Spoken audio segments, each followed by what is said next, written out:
اعوذ باللہ من الشیطان الرجیم بسم اللہ الرحمن الرحیم السلام علیکم ورحمۃ اللہ وبرکاتہ۔ اس ویڈیو کے بنانے کا مقصد یہ ہے کہ میں آپ کو بتا سکوں اپنی کہانی اسٹوری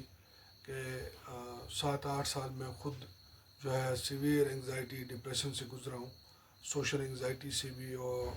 ڈپریشن سے بھی، سیزنل ڈپریشن سے بھی، اپیرنس انگزائٹی سے بھی، فائنینشیل انگزائٹی سے بھی، اور جو ہے ان چیزوں سے گزر چکا ہوں۔ اور اس میں جو ہے سب سے زیادہ جو ہے الحمدللہ ایک چیز جو مجھے کمی محسوس ہوئی وہ اس بات کی تھی کہ کوئی گائیڈ کرنے والا نہیں تھا۔ تو الحمدللہ جب میں اپنے شیخ سے ملا، مفتی پروفیسر محمد اسلم نقشبندی مجددی کے ساتھ، تو انہوں نے کچھ چیزیں بتائیں قرآن کی جو ہے روشنی میں، حدیث کی روشنی میں، کہ دیکھیں کہ جب آپ نماز نہیں پڑھتے، آپ اللہ کے حکموں کا خیال نہیں رکھتے، نبی صلی اللہ علیہ وسلم کے طریقوں کا خیال نہیں رکھتے، تو ظاہری بات ہے آپ کو پریشانیوں کا سامنا کرنا پڑتا ہے۔ پھر مجھے یہ سمجھ آئی کہ دیکھیں جس طرح کوئی بھی ڈیوائس اس کے استعمال کرنے کا ایک مینول ہوتا ہے، اسی طرح انسان کی زندگی گزارنے کا ایک طریقہ سلیقہ ہے، اور وہ طریقہ سلیقہ ہمیں اللہ نے نبی صلی اللہ علیہ وسلم کے ذریعے بتایا ہے۔ تو جب یہ بات سمجھ میں آئی الحمدللہ، پھر توبہ کے کلمات پڑھے، بیعت ہوا، اس کے بعد الحمدللہ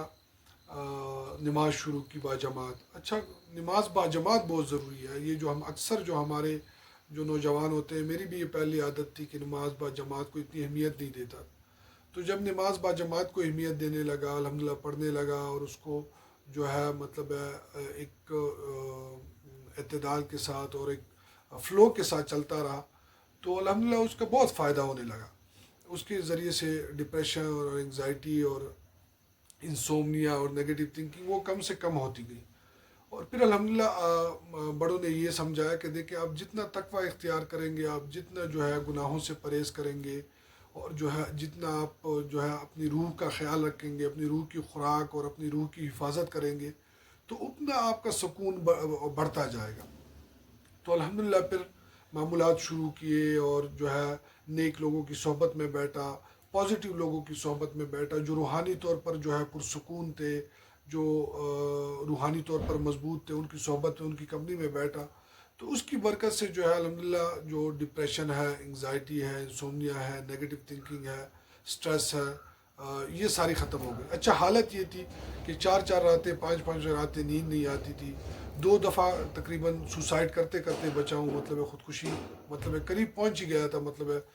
لیکن اللہ نے بچا لیا۔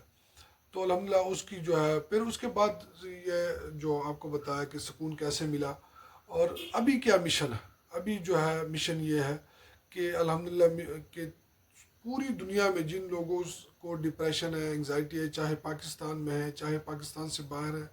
ان تک پہنچنا ہے، ان کو یہ نالج دینا ہے کہ دیکھیں آپ کی ڈپریشن، انگزائٹی، اگر آپ کی جو ایک فزیکل مسئلہ ہے، دیکھیں آپ پہلے ٹیسٹ کروائیں، اگر کوئی فزیکل مسئلہ ہے ہمیں کوئی اعتراض نہیں، آپ میڈیسن لیں، آپ اپنی جو ہے علاج کروائیں، لیکن بجائے اس باوجود اس کے کہ آپ میڈیسن لے رہے ہیں اور سالوں سے لے رہے ہیں، یا یہاں تک کہ ہمارے ایسے بھی کلائنٹس ہیں جو 10 سال سے، 8 سال سے، 15 سال سے میڈیسن لے رہے ہیں، لیکن میڈیسن کا ان پہ کوئی اثر نہیں ہو رہا۔ تو ظاہری بات ہے، ایک لاجیکل بات ہے، اگر آپ پہ میڈیسن اثر نہیں کر رہا تو کوئی روحانی مسئلہ ہے، جسمانی مسئلہ نہیں ہے۔ تو اگر آپ پہ میڈیسن اثر نہیں کر رہا تو انشاءاللہ آپ اپنا روحانی علاج کروائیں، اور روحانی طریقے پر، اور روحانی یہ نہیں کوئی دم وغیرہ نہیں ہے، کوئی تعویذیں نہیں ہے، بس اپنے آپ کو خود اسپریچولی جو ہے اسٹرانگ کرنا ہے۔ تو انشاءاللہ ہمارا مقصد یہ ہے کہ پوری دنیا سے جو ہے anxiety, depression, stress, انسومنیا، negative thinking جیسی روحانی بیماریوں کو ختم کرنا ہے، اور اللہ کی رضا کے لیے، اور اللہ کی جو ہے خوشنودی کے لیے، اور اللہ دین کی دعوت کی نیت سے، اور اس کو جو ہے یہ جو ہم جو ہے آپ سے جو ہے جس میں جو ہم نے چارجز رکھے، اس کا اصل مقصد یہ ہے کہ وہ جو دیکھیں جو ہماری جو ٹیم ورک ہے، یا ہمارے جو کام کرنے کا طریقہ ہے، ظاہری بات ہے اس میں خرچے ہوتے ہیں، اس میں جو ہے ایکسپینسز ہوتے ہیں، چیز کو آگے لے کے بڑھانا ہوتا ہے۔ آپ کو پتہ ہے آج کل جو ہے ابھی یہ جو چیز آپ کو پہنچ رہی ہے، یہ جو ویڈیو آپ کو پہنچ رہی ہے، یہ بھی جو ہے یہ سوشل میڈیا کے ذریعے، مارکیٹنگ کے ذریعے، گرافک ڈیزائننگ کے ذریعے ایک پراپر جو ہے اس کی جو ہے اس کو کیا گیا ہے، ارینج کیا گیا ہے۔ تو انشاءاللہ آپ جڑیں گے، آپ کو فائدہ ہوگا، اور ہم انشاءاللہ صرف 11 ڈیز 11 دن ہمیں دیں، 11 دن، اور 11 دن میں آپ 80% 80 to 90% انشاءاللہ ریکور ہو جائیں گے۔ اس کے بعد آپ نے کیا کرنا ہے، رابطہ رکھنا ہے، جو ہے رابطہ مضبوط رکھنا ہے، انشاءاللہ تعالیٰ آپ 100% جو ہے کچھ ہی دنوں میں ریکور ہو جائیں گے۔ آپ کی ٹینشن، ڈپریشن، انگزائٹی جو ہے ختم ہو جائے گی۔ جزاک اللہ خیرا کثیرا و احسن الجزا فی الدارین۔